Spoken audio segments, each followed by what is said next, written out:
अस्सलामुअलैकुम dear students, this is sir Daniyal Khan और आज हमारा क्लास है फिजिक्स का class inter chapter number 17 the advantage of modern physics.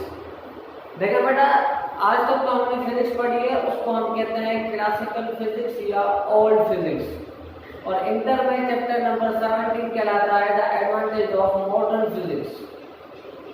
Old physics या क्लासिकल फिजिक्स नाम होने की वजह से इसका हरगिज़ मतलब ये नहीं है कि अब वो फिजिक्स फेल हो चुकी है या वो हम नहीं पढ़ेंगे। No, on the daily basis हमारे पास बहुत यूज होता है क्लासिकल फिजिक्स का या न्यूटन मैकेनिक्स का। On the daily basis car चल रही है, जहाज उड़ रहे हैं, ट्रेन चल रही है, पंखे काम कर रहे हैं, XYZ एंड सो ऑन।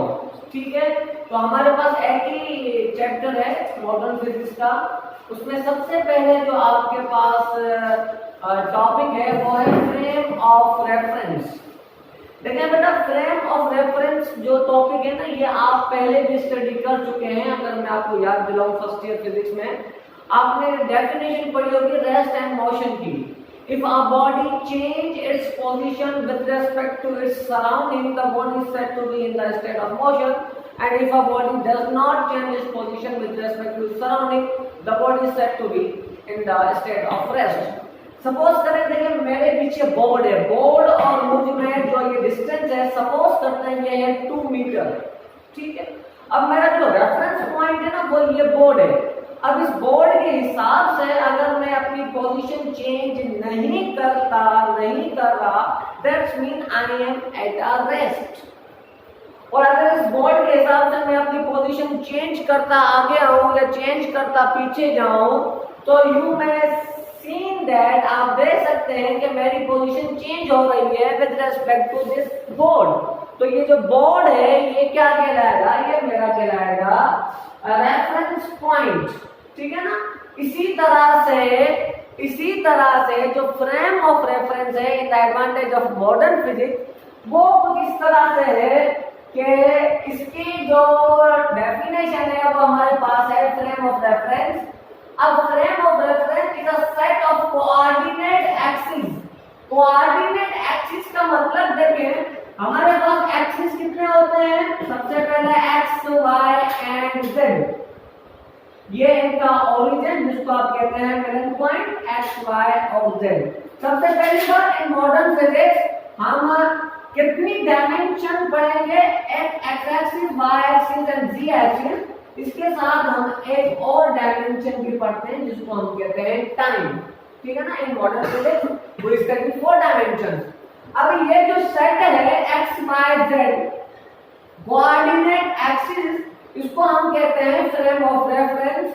और according to frame of reference या इसके with the help of this coordinate system, we can easily detect the position of any particle, any body. ठीक है।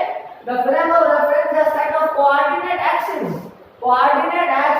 with respect to which measurement are taken. जिसके हिसाब से हम measurement कर सकते हैं। सपोज करें पार्टिकल है B यहाँ पर, ठीक है ना, तो हम ये इसको कैसे कैलकुलेट करेंगे? With the help of position method from where to where. तो इसकी पोजीशन क्या है? From A to A। यहाँ हम कुछ नंबर्स लगा देंगे जिनकी हेल्प से हम इसको डिटेक्ट कर सकते हैं कि ये इसका कोऑर्डिनेट सिस्टम कौन सा है। तो फ्रेम ऑफ रेफरेंस की मदद से आप क्या करते हैं? मेजरमेंट करते हैं बॉडीज की, पार्टिकल्स की, ऑब्जेक्ट्स की and so on. The position of a body can be located by 3 Cartesian coordinate. इसको कार्टेशियन कोऑर्डिनेट सिस्टम भी कहा जाता है और इसकी हेल्प से आप क्या कर सकते हैं? कोई भी मेजरमेंट कर सकते हैं। फ्रेम ऑफ रेफरेंस 2 किस्म के होते हैं। एक होता है inertial frame of reference, on the other hand we have non inertial frame of reference. Inertia आपने पढ़ा होगा। इनर्शिया, अगर कोई बॉडी रेस्ट में है तो वो रेस्ट में रहना चाहेगी, अगर कोई बॉडी मोशन में है तो वो अपनी स्टेट को सस्टेन करना चाहेगी। इनर्शिया वहीं से निकला है inertial frame of reference. A frame of reference in which, ऐसा फ्रेम ऑफ रेफरेंस जिसमें Newton's laws of motion hold good, जिसमें लॉज ऑफ न्यूटन जो है वो वैलिड हो, laws of Newton are valid हो। The inertial frame of reference remains at rest or move with uniform velocity. जो inertial frame of reference है या तो वो रेस्ट में रहेगा, अगर मोशन में है तो कौन सी मोशन में रहेगा, वो यूनिफॉर्म मोशन में रहेगा, ठीक है ना। For most practical purposes, practical purposes के लिए जो हम अर्थ लेते हैं ना, अर्थ जमीन, उसको हम कंसीडर करते हैं as a inertial frame of reference. On the other hand we have non inertial frame of reference, जो जिसका दूसरा नाम हो सकता है, जिसको हम कॉल करते हैं the accelerated frame of reference, ठीक है। तो ये थोड़ा बहुत फ्रेम ऑफ रेफरेंस के हवाले से कि अगर आपको कोई भी मेजरमेंट करनी है तो जाहिर सी बात है आपको कोई एक पॉइंट फिक्स करना होगा। जैसे मैं रेस्ट में हूँ, क्यों रेस्ट में हूँ, क्योंकि with respect to this board, this scenario, this frame of reference, this surrounding के हिसाब से I am not changing my position.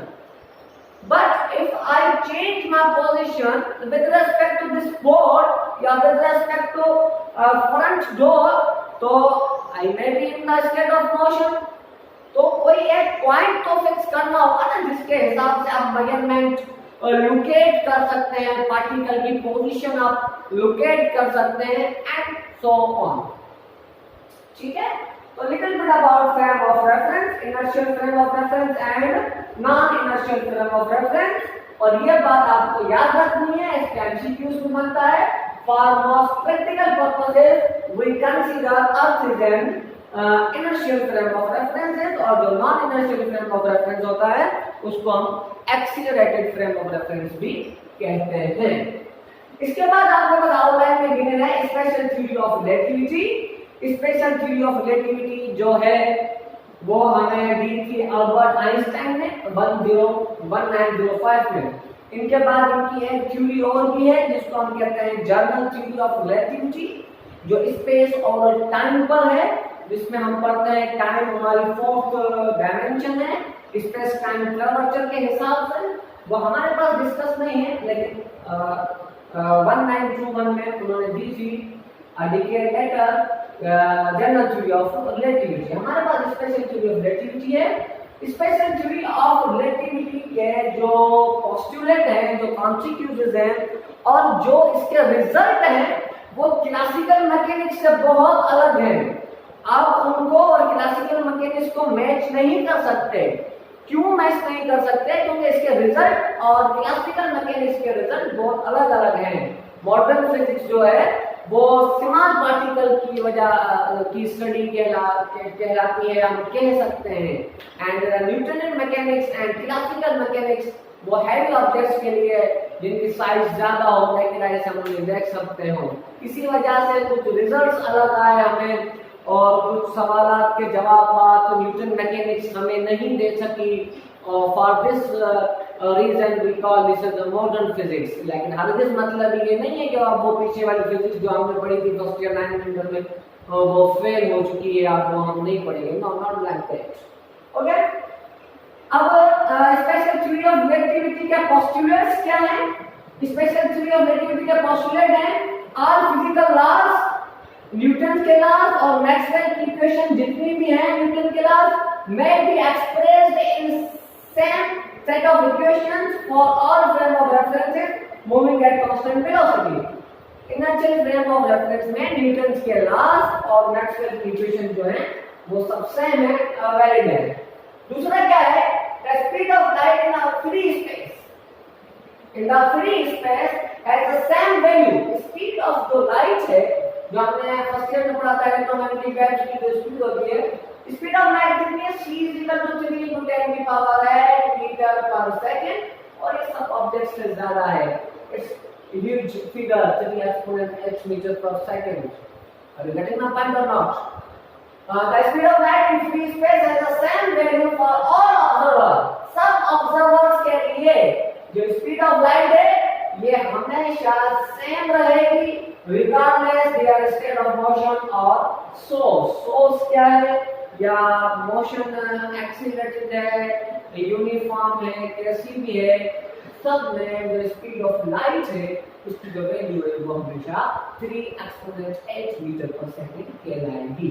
This is little bit about frame of reference special theory of relativity क्या postulate है, इसके बाद इसके consequences हैं और इसके रिजल्ट्स हैं, mass variation, length contraction, time dilation.